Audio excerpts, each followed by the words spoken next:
नमस्कार दोस्तों, आप सबका स्वागत है हमारे इस YouTube चैनल पर। तो आज ये पहला वीडियो है, इसलिए मैं 2-3 बातें बताऊंगा आपको।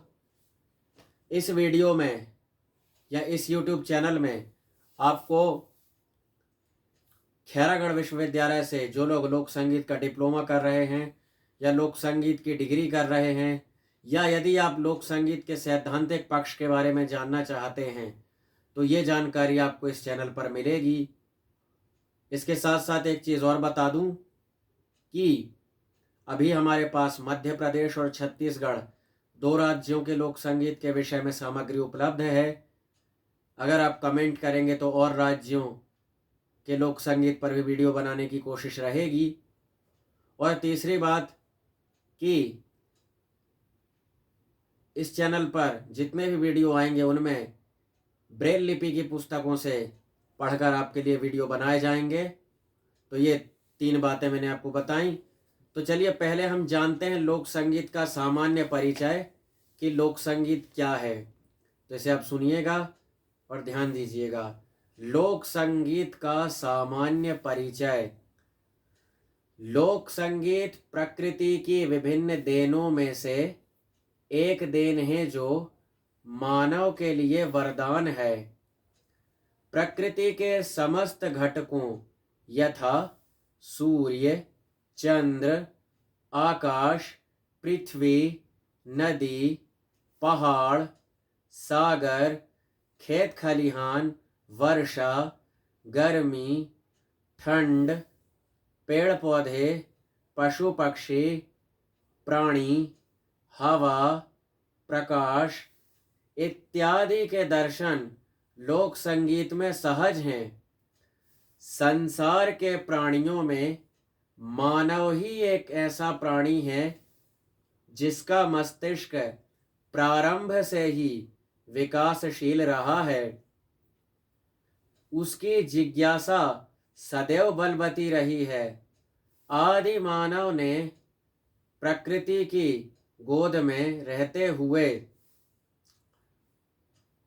उसके अनेक सांस्कृतिक एवं प्राकृतिक रूपों का निकट से अवलोकन किया।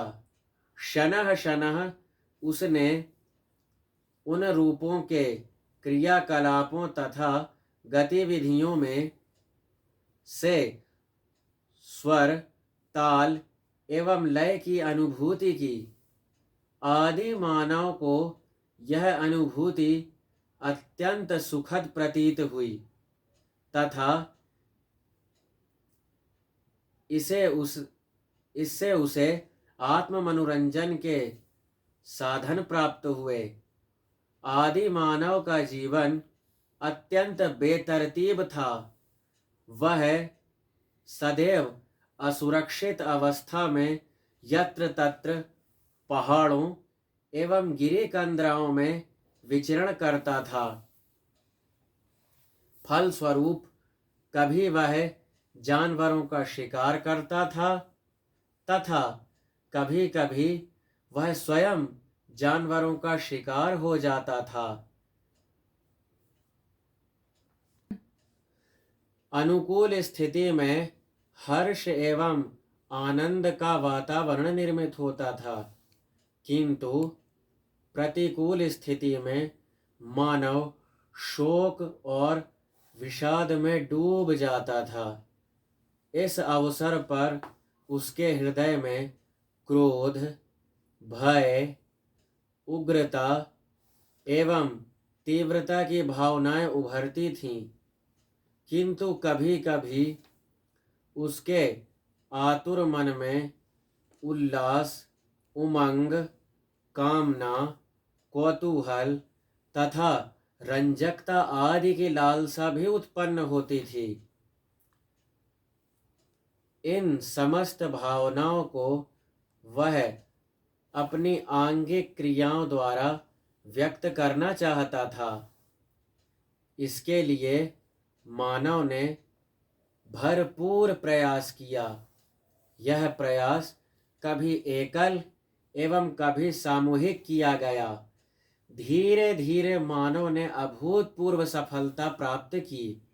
और वह सामूहिक या वैयक्तिक हर्षोन्माद में चिल्लाने लगा, बुदबुदाने लगा, खुशी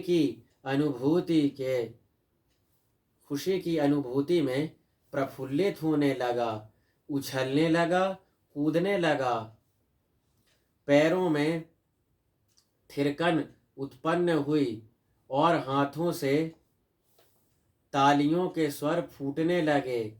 इस तरह आदि मानव की इन सहज और प्राकृतिक क्रियाओं ने स्वर, लहरियों, अंग संचालन एवं वादन के ताल को जन्म दिया।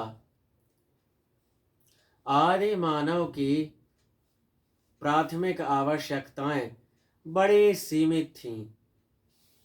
प्राकृतिक आपदाओं से सतत संघर्ष करते हुए उसने मानव अनुकूल अनेक परंपराओं को जन्म दिया।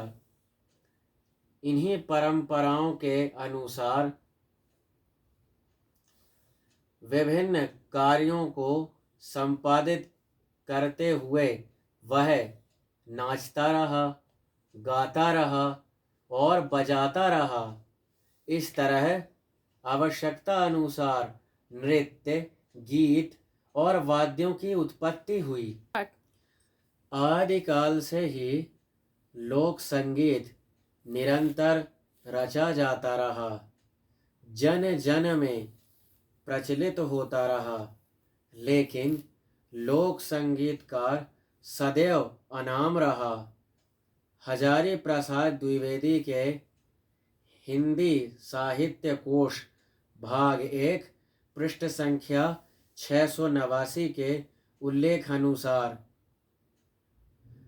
लोक मनुष्य समाज का वह वर्ग है जो अभिजात्य संस्कार, शास्त्रीयता, पांडित्य की चेतना और पांडित्य के अहंकार से शून्य है, जो एक परंपरा के प्रवाह में जीवित रहता है। तो ये हजारी प्रसाद द्विवेदी जी की परिभाषा है। आगे चलते हैं। वास्तव में लोक संगीत अज्ञात रचनाकारों की शास्त्र विहीन वह कृति है जिसमें जनमानस के सहज एवं सरल मनोभावों की साधारण संगीतात्मक तथा मौखिक अभिव्यक्ति है। यह वह स्वाभाविक अभिव्यंजना है जो किसी सिद्धांत परक शैली से भिन्न होकर लोक संगीत एवं शास्त्रीय संगीत में अंतर्निर्मित करती है। यह मान्य होना चाहिए कि सृष्टि में सर्वप्रथम संगीत की ही उत्पत्ति हुई है, किंतु कालांतर में कुछ स्वरों एवं तालों को लेकर जब जिज्ञासु संगीत मर्मज्ञों ने स्थिति, काल आदि के अनुसार विचार कर विशेष रचनाएं तैयार की, तत्पश्चात इस बात पर जोर दिया गया कि तैयार की गई रचनाएं निर्धारित नियमों आदि के अनुसार ही अभिव्यक्त हों। तब आदिकाल से संगीत की अभिव्यक्ति में किसी प्रकार का बंधन स्वीकार न करने वाले लोकमानस ने इसे स्वीकार नहीं किया। वह अपनी स्वाभाविक पारंपरिक एवं बंधन मुक्त धरोहर को ही विकसित करता रहा। फ्रायड के मतानुसार संगीत की उत्पत्ति एक शिशु के समान मनोवैज्ञानिक आधार पर हुई है।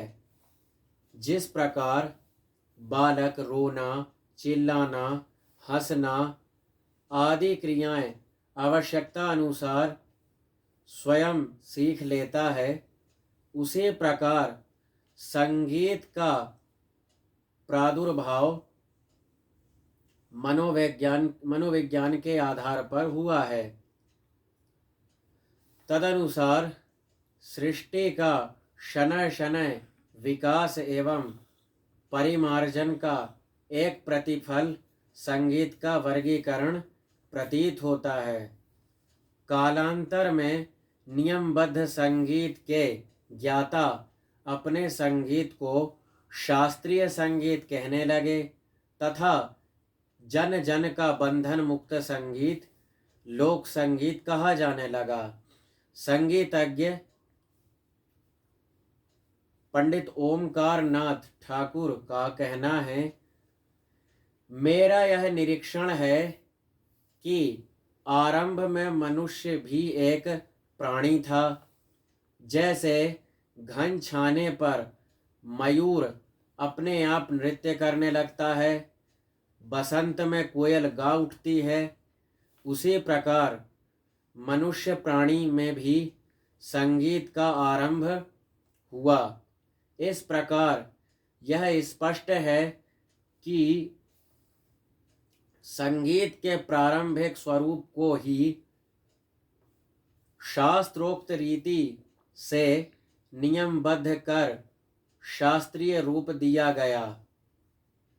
वस्तुतः लोक संगीत से ही शास्त्रीय संगीत का उद्भव हुआ है। पंडित ओमकार नाथ ठाकुर, श्री कुमार गंधर्व तथा श्री रविशंकर जैसे महान संगीतज्ञों ने अपने निसंकोच उद्गार व्यक्त कर बुद्धिजीवी एवं संगीत मर्मज्ञों को चौंका दिया। शास्त्रीय संगीत की उत्पत्ति का स्रोत लोक संगीत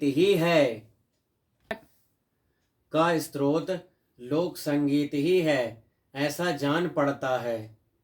वेदों की ऋचाओं में प्रयुक्त स्वरों के श्रवण से भी यह जान पड़ता है कि स्वरों का विकास लोक संगीत की स्वर लहरियों से ही संभव हुआ है। आज के शास्त्रीय संगीतज्ञ भी विभिन्न संगीत सम्मेलनों, परिसंवादों आदि में अपनी दबी जुबान से ही सही पर इस तथ्य को स्वीकार करते पाए जाते हैं।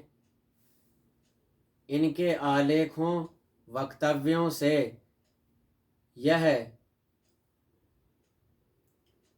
प्रतिध्वनित होता है कि इनका अंतर्मन यह मानता है कि शास्त्रीय संगीत का जन्मदाता लोक संगीत है, किंतु संभवतः वे इस सच्चाई को उद्घाटित करने में संकोच करते हैं। संगीत शास्त्री प्यारेलाल श्रीमाल के शब्दों में, प्रयोग में आते आते जब कोई धुन इतनी रंजक, सुगेय तथा स्वाभाविक बन जाती है कि जनमानस उसे सरलता पूर्वक अपने मानसिक आहार के रूप में अंगीकार कर लेता है, तब वह लोक संगीत का रूप धारण कर लेती है। लोक संगीत सहज, सरल एवं सर्वसाधारण के ग्रहण करने की शास्त्र विहीन वस्तु है, जो मौखिक परंपरा के द्वारा पीढ़ी दर पीढ़ी हस्तांतरित होती रहती है। यह एक अलिखित अमर परंपरा है जो कलापूर्ण एवं शास्त्रोक्त पद्धति से अप्रभावित है और युग युगांतर से अपने मौलिक रूपों में विद्यमान है। कुछ लोगों का सोचना है कि लोक संगीत अत्यंत साधारण संगीत है, गांव वालों का संगीत है, इसमें कठिन क्या है, बहुत आसान सीधी सादी चीज़ है, बहुत आसान सीधी सादी चीज़ है, इसे आसानी से सीखा जा सकता है। सत्य है कि लोक संगीत गांव वालों का सादगीपूर्ण संगीत है, परंतु जब हम लोक संगीत की गहराई और तकनीकी अध्ययन में जाते हैं तब ज्ञात होता है कि यह एक अथाह सागर है जिसमें हम जितनी बार डुबकी लगाएंगे हमें उतनी बार नए नए रत्न प्राप्त होंगे।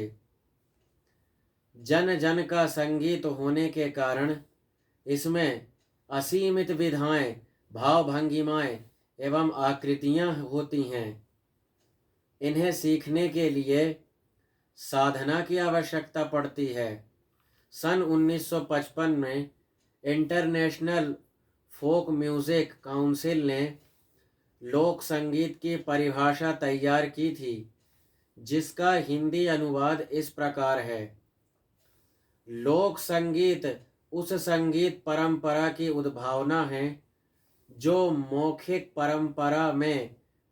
परंपरा के माध्यम से विकसित हुई।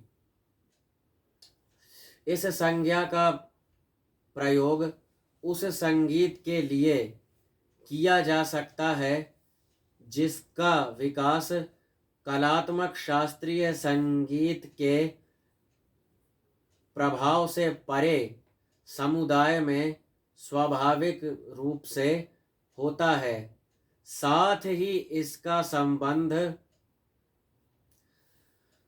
उस संगीत से भी है जो किसी व्यक्ति विशेष द्वारा रचित होकर समाज में मौखिक परंपरा का अंग बन जाता है।